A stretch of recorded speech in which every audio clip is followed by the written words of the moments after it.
Dalam buku ini, halaman 55, pasal yang ketiga, menceritakan tentang perbuatan luar biasa yang dilakukan oleh Yesus kecil. Dan apa yang dilakukan oleh Yesus di dalam Injil Thomas ini?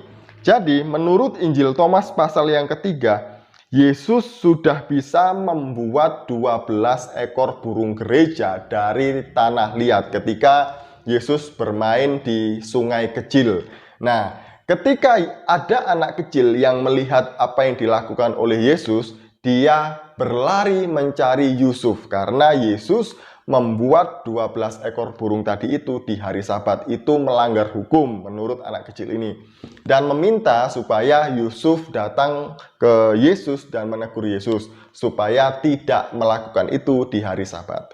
Setelah Yesus ditegur oleh Yusuf, Yesus berkata kepada 12 burung itu, "Pergilah dan terbanglah." Jadi burung itu kemudian hidup dan bisa terbang. Jadi inilah yang ditulis di dalam Injil Thomas di pasal yang ketiga. Jadi Yesus yang masih 5 tahun sudah bisa membuat mujizat 12 ekor burung gereja dari tanah liat. Nah, ini memang tidak ada di dalam Alkitab kita atau di dalam kitab suci kita. Tapi cerita ini ada di kitab suci saudara kita.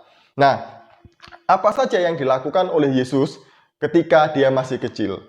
Sebenarnya ada beberapa kejadian yang luar biasa yang dilakukan oleh Yesus yang dicatat oleh Injil Thomas palsu ini, Injil palsu ini ya. Jadi salah satunya juga ketika itu Yesus bermain dengan anak kecil di atap rumah gitu ya, dan anak itu jatuh. Ketika anak itu jatuh, Yesus diminta untuk menyembuhkan anak ini atau membangkitkan anak ini karena anak ini sudah mati.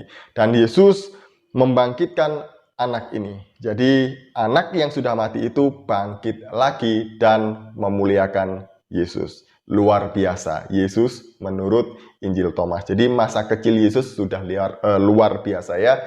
Tapi sekali lagi cerita ini tidak ada di dalam kitab suci kita atau di dalam keempat Injil kanonik. Tidak ada. Kenapa tidak ada? Karena ini adalah Injil palsu, bidat, sesat. Sekali lagi kami menolak Injil Thomas. Kalau ada yang mau mengambilnya, silahkan. Kami tidak butuh Injil Thomas.